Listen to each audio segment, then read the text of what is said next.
All right, welcome everybody. Thank you so much for coming. I'm just so glad you guys are here. I feel like it's been did anybody take a break over Christmas? And then this week was your first week back? Did you guys survive, or do you feel like you survived it okay? Just barely by the skin of your teeth? Because that's how I know I feel. I was totally feel like, I'm here. That's all I feel like I've got, is just I'm here. It's just been interesting. But yes, we all made it, praise God. And just to kind of give you a heads up, since we have more of an audience here today, we'll probably split up between a couple rows when we have discussion time, just to kind of keep it more, I suppose, intimate. And also, Olivia had a bunch of snacks donated to her, so feel free to take as many as you want on the back table there. There's just a little cardboard box and a bag, and there's little baggies, so fill up a bag and take some snacks home for you guys and your kiddos. And our next meeting will be on February 3rd, and it'll be on chores, life skills, and fitting it all in with Kristen Durkee. So we'll be excited to see you guys there. And let's go ahead and start with some prayer. Holy Father, I just thank you so much for just continuing to provide for us in all the mess and all the struggle and frustrating things. You just show us your loving kindness and your goodness all the time, even if we don't always see it. And I'm just so thankful for everything you've blessed us with. And I just pray that you'll continue to bless this group and help us to have just God-honoring conversation and just continue to be edified and just encouraged. And I just thank you so much for Nancy being willing to come and speak with us today, and for how much you've poured into her life and for her to share her wisdom with us. And I just pray that everyone will have a safe week and get home well and just be able to enjoy our families and just find so much joy in this gift you've given us and being able to raise our children and educate them. Help us to make them your disciples. In your holy name I pray. Amen. All right, we have Nancy Skubal here, and she is a still growing and learning child of God, mom of 4 plus 1, grandmother of 3, and wife of 1. That cracked me up when I first read it. And she is the youngest, and her youngest is a high school senior. Her oldest owns and operates his own trucking company, and their middle child has graduated college and has been on mission trips many times. The other child is doing an HVAC apprenticeship. All of them sound like they're doing pretty darn amazing. That sounds awesome. And all were brought up in a multi-level homeschool, with the main teacher being a stay-at-home mom who once thought she'd be an aerospace engineer. I thought that was pretty awesome too. That's so cool. So her life verse seems to have become Proverbs 16:9. One of my favorites too. It's so great. A man's heart plans his way, but the Lord directs his steps. Isn't that so true? I did not see myself here 5 years ago, yet roughly then, and I find it so amazing how he works our lives in ways we do not expect, and I'm excited to hear how he has worked in your life. So thank you so much. Definitely ways I didn't expect. Yeah. That's pretty funny. I'm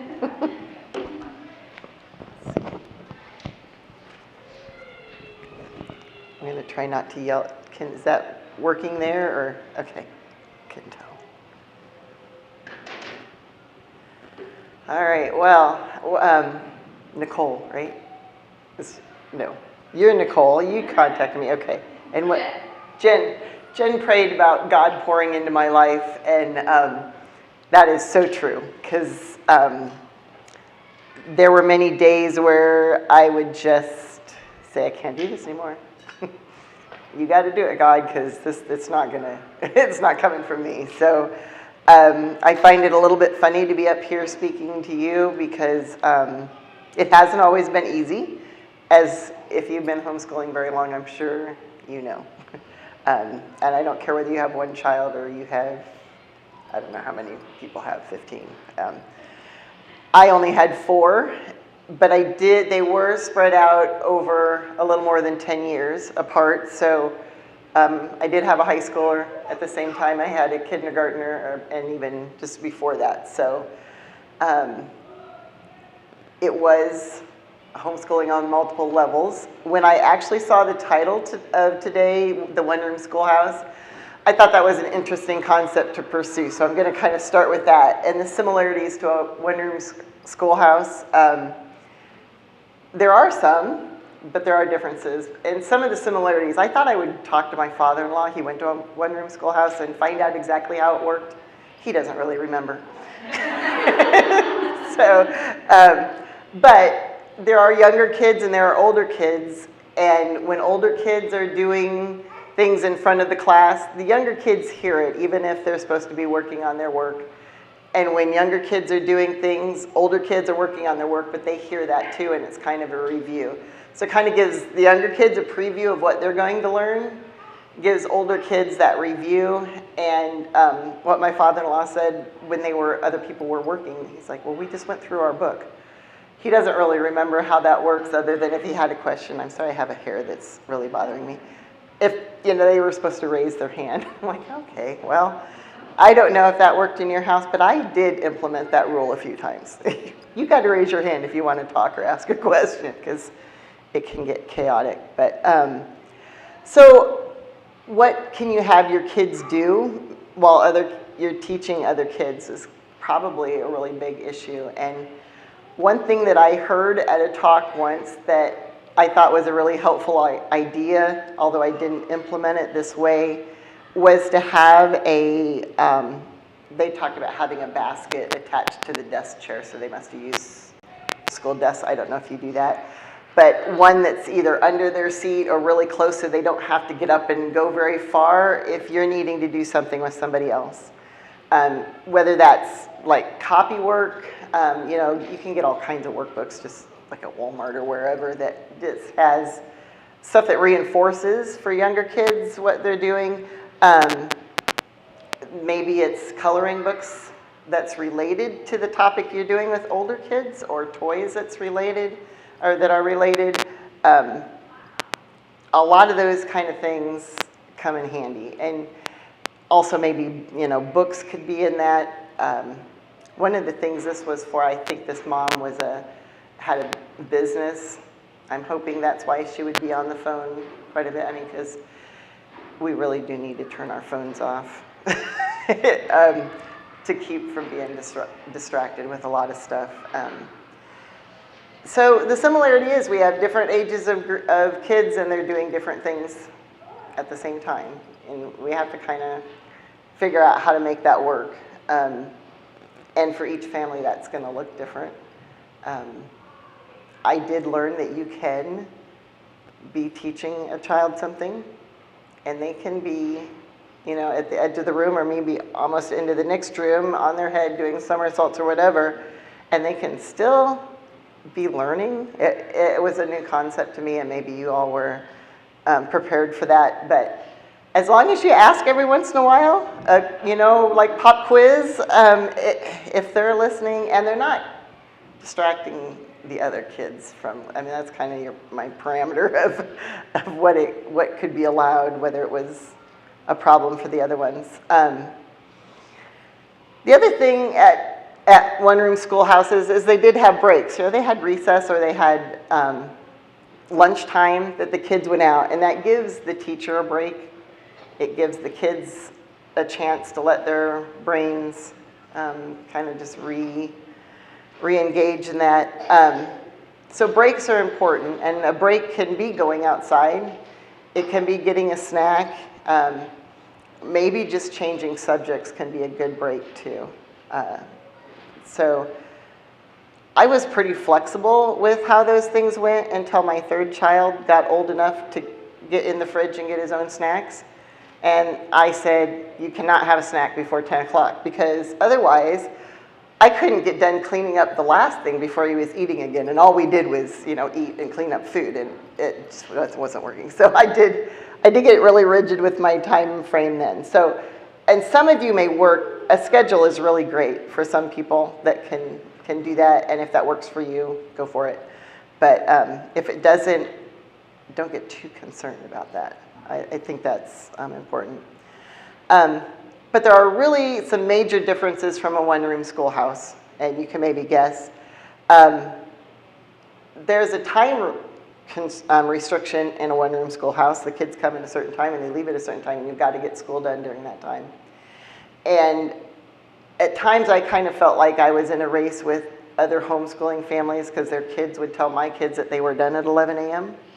And we might still be doing school at 5 because we took a 3-hour break in the afternoon, My kids didn't always realize they had the break and why we had, but that's what worked for us, and partially because my husband came home for lunch. Often, not every day, but often. And that would be our time to kind of interact in that, and we took a long lunch period. We usually did take quite a bit of time over lunch. So it may be that you need to wait for math until some of the younger kids are sleeping. Just a lot of that flexibility. We just don't have to march through our subjects and get them all done in a 2-hour time frame. Or again, I don't really know what all the ages of your kids are, so 2 hours may be way too much school for some kids, and it might not be enough for high school, middle school. And another thing that's different is that we have multiple age kids, just like they did in a one-room schoolhouse, but it's not very likely we had very many children on the same level. So we can teach to all those kids at the same time, the same curriculum, especially K through 8. There's a lot of curricula out there that is designed with simpler questions and simpler sections for younger kids and more advanced questions and instruction for the older kids. And so I would encourage you to look for that. And once you've tried that once or twice, or maybe you're more creative and you don't need to do that first, but once you've done that a couple of times, you can take whatever curriculum you're using and pull out things for the younger kids and for the older kids. And to me, that's obvious with history. That's pretty easy. Like a social studies, that's pretty easy. With reading, it's great to have the older kids reading to the younger kids. It's just good practice, or listening to the younger kids read, and just learning to work with others is always a good skill to have. And again, while you're doing a subject and you're including younger kids, just having a toy that maybe matches, or a coloring book that matches what you're talking about can be really helpful. Another thing that's different in a one-room schoolhouse, and I don't know that I have a solution to this, but those kids go home at night and they come back in the morning, and that teacher can stay an extra hour and clean up the schoolroom or get ready for tomorrow, or come early the next morning and get everything laid out. I don't know about you guys, but I didn't really have that luxury. So you're kind of laying things out on the fly while you're still parenting all evening long. And hopefully you guys have husbands that can help out with that. I'll be honest, mine was gone a lot. So we live on a farm, so he wasn't always, we also have a bulldozing business, but it really was a dawn to dusk operation. And that's probably why we took so much time at lunch. If he was going to come home, I'm not going to do school during that time, unless I had something he was doing. But honestly, that wasn't very often. And another thing, when you're teaching your kids, some of your children or one of your children, the others can play and don't feel like, oh, they aren't doing school, this isn't good. It's okay. Play is good, and even older kids can benefit from that time. Another thing I was thinking about is that the teacher brought her little sack lunch, and the kids brought their, sack lunch pails, whatever it was, in a one-room schoolhouse. The kids brought their own lunches. Guess what? We get to make lunch and supper and breakfast. And it's hard, so you have to work around and figure out, what works for your family. Maybe it is making a sack lunch at the beginning of the day, or having your lunch, just ready that you can pull out, and it's more of a sack lunch type at lunchtime. for us, that was actually more what we did at supper time, because Dad might not be coming in before, and so we just did a more simple supper. Anyway, those are kind of the similarities and differences I saw with a homeschool versus a one-room schoolhouse. But there are a couple more things that I wanted to try to bring out. That being involved in classes, like with a co-op or I do a homeschool assistance program, but maybe it's music lessons, any of those things where some of your kids may leave the house, then gives you time to focus on the ones that are there. And school can sometimes, you're focused on maybe your older kids, and that's when your younger kids kind of, maybe they feel left out, or they can kind of slip through the cracks if we're not careful. But then spending that time when an older kid is at a lesson or a class with a younger kid, or it may be, I did math with my older kids while those middle children were in some classes. So just trying to find a way to have that one-on-one time. And I think it's good to be able to have your kids interact with others one way or another. You know, just even here today, it's great. That doesn't give you guys time to work with others right now, but and the other thing is that I've noticed in my 4 kids, they're all completely different. But not only that, my life has changed over those years. So what school looked like for my older children and the energy I had, or the circumstances of what I was doing, is so much different than for my younger 2. And so school looked different. What they, you know, with their personalities, things were different. And then trying not to feel guilty about what my youngest is able to do, because I don't have to take all the other ones along. You know, it's just looking different for her than it did for the older kids. I don't know if it was a written or it wasn't written, but I don't know if it was a really stated rule or not, but we only had one activity for our older kids, you know, pretty much. We had church, and then maybe you could do one other thing, because it was just too much to get everybody to. I mean, you could only drive so many places at one time, like one place. So it just looks really different, and it's okay, because that happens in the public school too.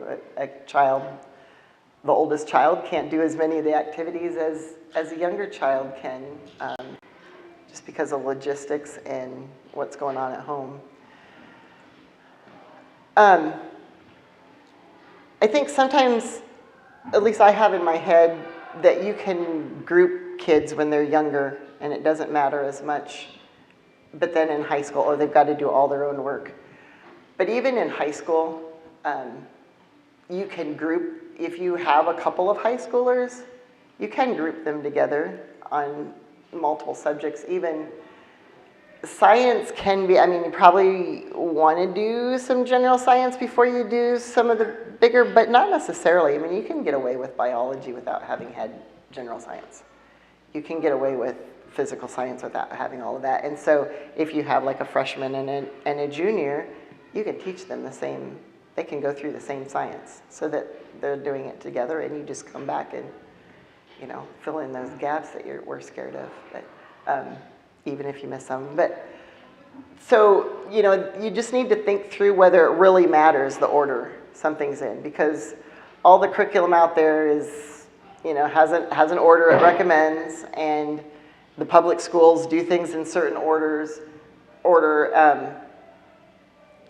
and it doesn't necessarily have to be that way. Sometimes it doesn't matter. I mean, there's some, you have to do certain math before you can do the next. I always argued with geometry. It's always put between Algebra 1 and Algebra 2 for whatever reason. There's probably really good reasons for that, but sometimes for our kids it was better to go Algebra 1, Algebra 2, and then geometry, or geometry first. than Algebra 1, Algebra 2. So, just don't feel like you have to be set in this order. And you can combine kids then, even in the high school years. And again, history, social studies, they can be together. Writing can be done together pretty easily as you're expecting more, giving more instruction to the older kids than you are with the younger kids. But it can still be kind of the same writing prompts. And, you just grade it differently.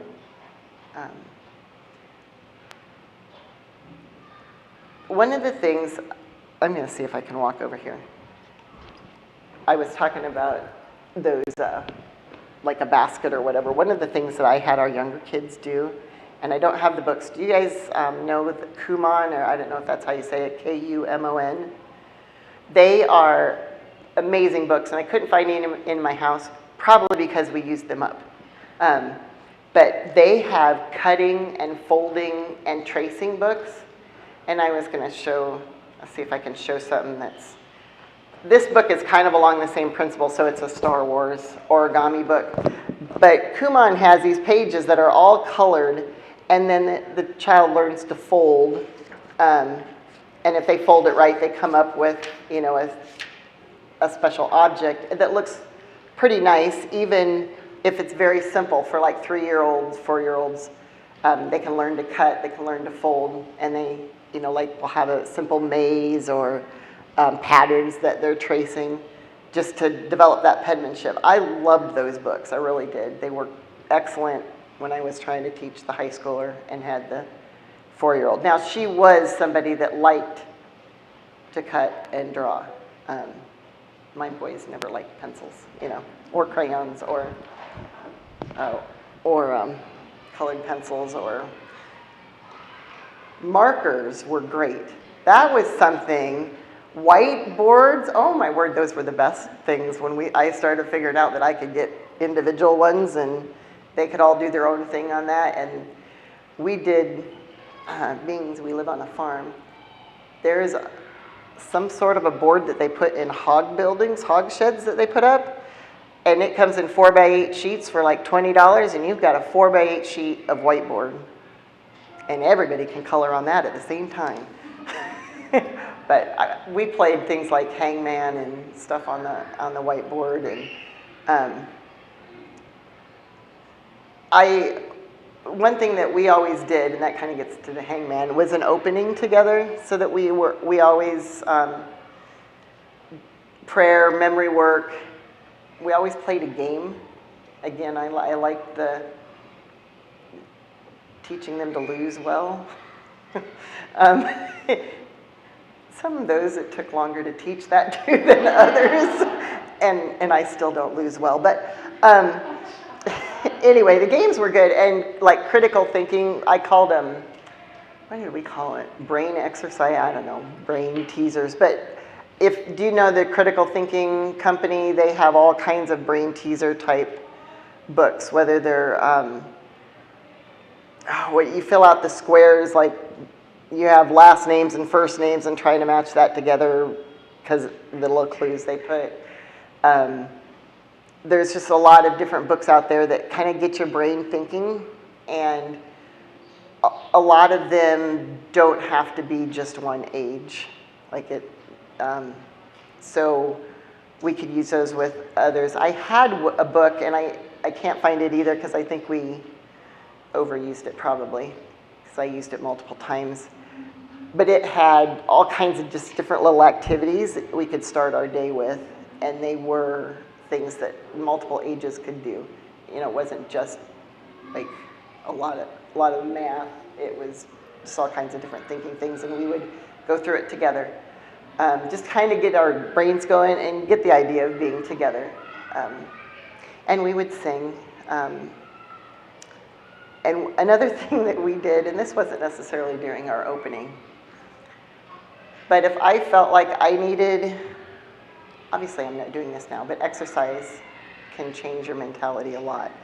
And we rolled dice. I made these, they weren't weighted dice, but they weren't cubes. They were just out of boxes, and I had 1 through 6 on one and 7 through 12 on another.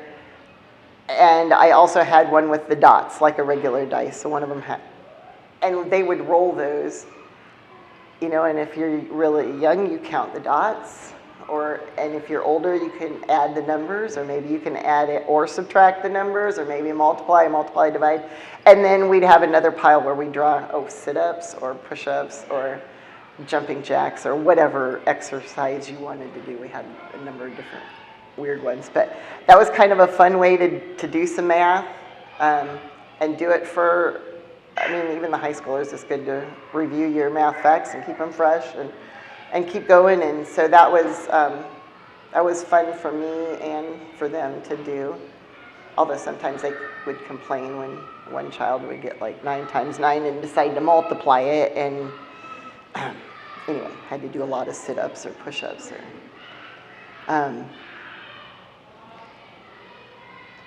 I was going to say also, I had a lot of folders for my younger kids. They were called folder games, and I don't know how to describe them really, but you would like match.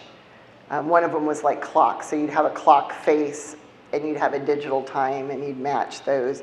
But they were just all pretty simple and almost self-checking, and they were activities that you could do.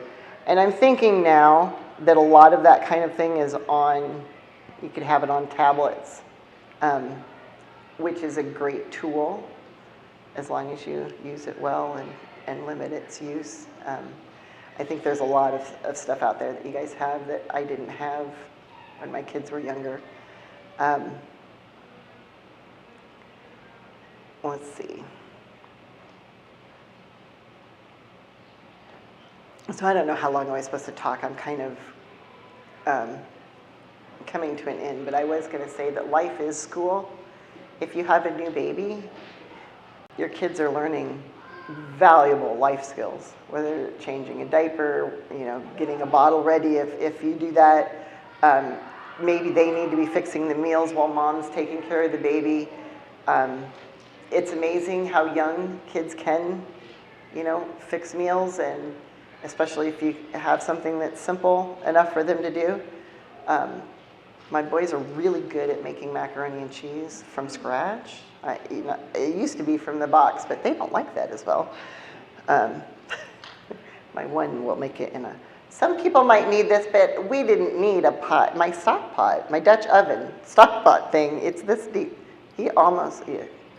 Anyway, but he'll keep eating it, so I'm okay with that. If you want to eat that for leftovers, go for it. So another thing is just, cleaning around the house. Next month's talk might be really good for some of this. That life skills at repairing things, whether you need to fix the handle on the toilet, you can start learning that younger than you think. And if they're older, they need to learn those skills for when they move out, changing light bulbs, all kinds of stuff. I had a child, I don't know if I shouldn't maybe tell this. I had a child who would change the light bulbs for us in the hallway by going up the wall. I didn't have to get out a ladder or a step stool. They got it done. I was fine with that. So anyway, whatever it is. There's so much as homeschoolers that our kids can just learn by being at home that's far more important than what's in the book, or at least as important. Because you can have all the book knowledge in the world and not know how to live on your own, and that's a problem. I heard some people have chickens, gardening, all that great education and you can even bring some of that book work into those areas, especially if like math and science. Our vacations, the kids used to complain about vacations because I would give them a book that had all the states we were going through, and they had to fill in all the information about the states. But, it was they learned to follow a map, they learned to, about the states we were in, and I didn't feel quite as guilty for taking a 2-week vacation. And that didn't happen. We tried to do it every other year. It didn't pan out. We probably went 4 times, 5 times, but had some great trips that way. And that's another way to learn about each other is sticking, because the way we did vacations, we're all in a van and we camp. And anyway, and we drove, 10 hours in a day sometimes and to get to where we wanted to, and then we'd spend more time. But so that's about all I have. I don't know, ask questions now. Anybody have any questions? My kids that's the other thing is that, you think you're teaching your child to go down this path because that's what you think they're going to do, and they do this on you, I have kids doing things I didn't think they'd be doing, so it's great. So, yeah. What did your devotions, Bible time look like with your kids? Did you do that all the time? Or? That was usually part of the opening. It varied. I didn't do the same thing I think somebody counted up, I've been homeschooling 25 years or something, so, but I all first started out with memorizing large chunks of scripture, like maybe chapters. We definitely did chapters at times, sometimes a little bit shorter. And so we would read that, we'd talk about it, we'd make actions to it because, and having everybody pray, that I learned to pray at all times without ceasing, but, it was just kind of help me through this and help, that's really important. I don't know if my kids got that or not, because I didn't do that out loud most of the time, sometimes. But, and sometimes we would take, when they were older, I had some more Bible studies that we did. Younger, it was more reading like children's Bibles. We had a children's study Bible that had questions in it, and just reading the actual scripture. Not a children's Bible, actual scripture. I guess that's what it. Yeah. Oh, Westminster Catechism. We went through. There's a what is it called? There's a study through the Westminster Catechism that's designed for children, and it has discussion questions after each question. And I could try to find that if you're interested. Find the name of it, but.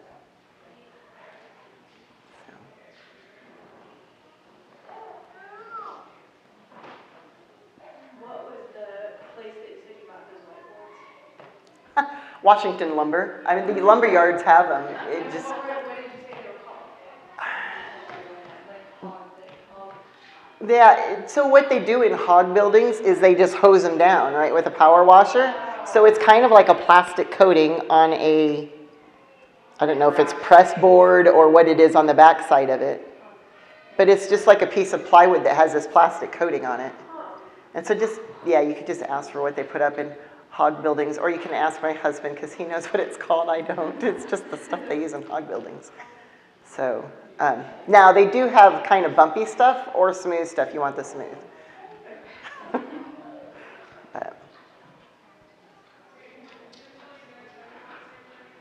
Do you guys have a specific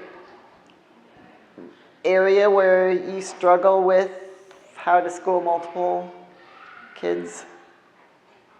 No, you're fine. I do. So I have a 7-year-old, a 4-year-old, and a 2-year-old. And so when I'm doing schoolwork with my oldest, the other two are playing, and she just wants to go play. And so she's distracted, and she doesn't spend time on things, and she gets frustrated. And like, how do I get her out of the playing mindset when the other two get to play? And she's seen it as a punishment, like I'm older, so I have to do this, and I don't get to play with them. I don't know that there's really an answer. Yeah, I'm not sure there's really an answer to it, but I guess, I said it's okay if they play. Somewhere here I said that. Yeah. Maybe, though, you want them to be playing at something that's in the room with you and that's more quiet. I don't know if that would help. Like they sit somewhere too while she's sitting somewhere. And I know 2-year-olds, wow. Oh.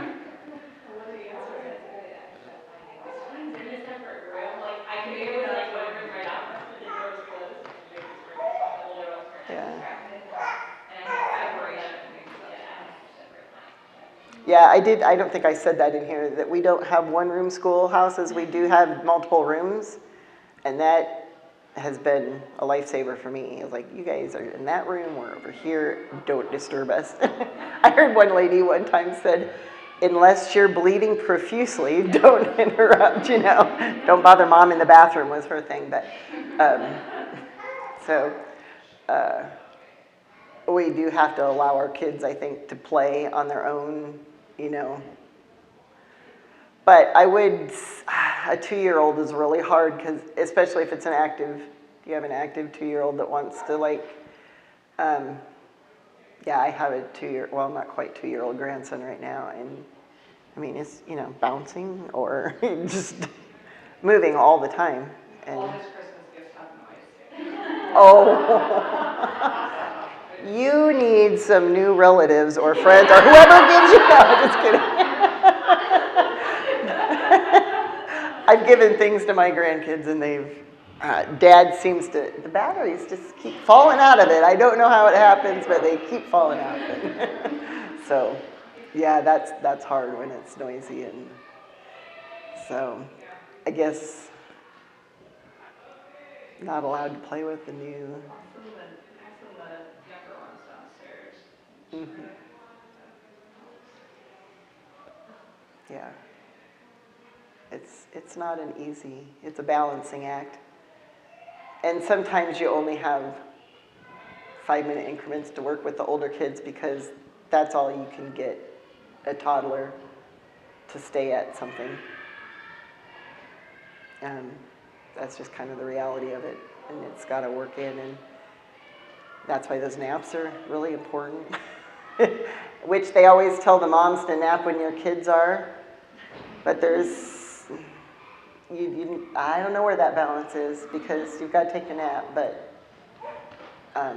that's sometimes the time you need to get a little bit done with somebody else too. So hopefully they sleep longer and you can do both things. I don't know.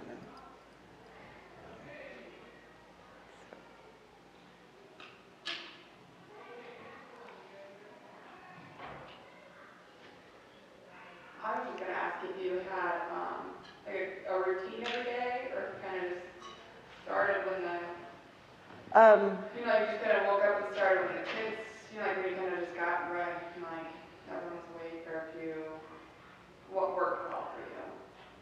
Probably routine worked best for me, but that wasn't my reality in all. There was a point in life where we decided to go on this diet with shakes in the morning, and that ruined our meals.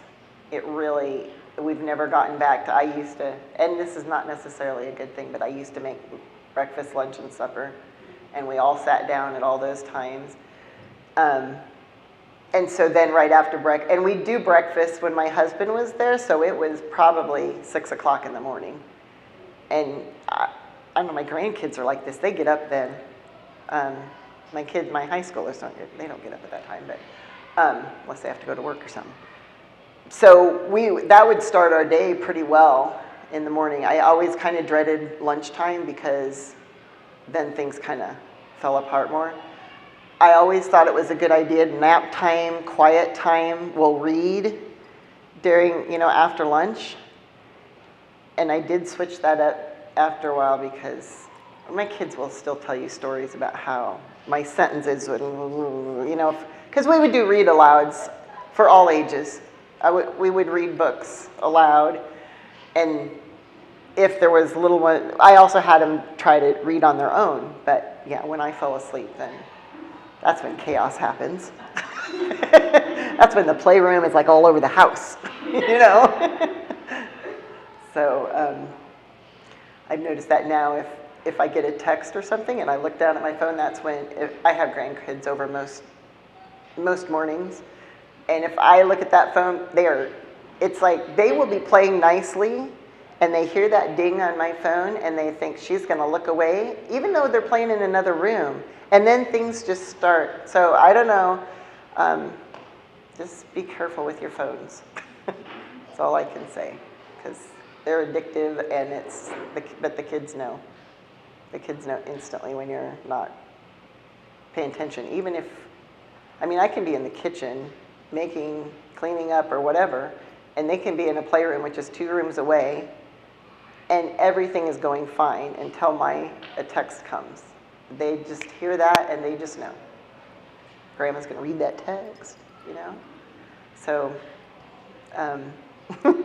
no judgment, because I know things happen with phones, but I'm just going to really warn you. Phones can be a problem. So, it can be a great tool. So, just make sure they're a good tool. So, I don't know if there's anything else, or hopefully there's been some tiny little nugget you can take away. That's how I would usually go to talks. I'm not going to do all of it, or I'm not, but hopefully there's something.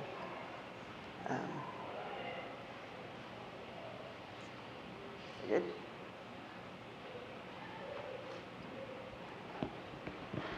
Shall I turn this part off somehow?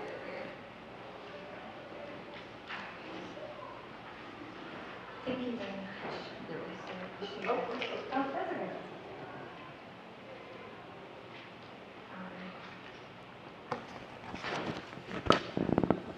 Okay, I'll just a reminder that there's snacks for you to take home if you want, and if you want, you can sign up to take a snack next time as well. Our next get-together, like I said, is February 3rd, and it'll be on chores and life skills and fitting it all in with Kristen Durkee. And so, yeah, thank you so much, Nancy. I so appreciated this. This was such a great talk, and I feel very encouraged by it. So, yeah, thank you. So, all right, so if we want to kind of split up and we can go over the questions together, and that'll conclude our time.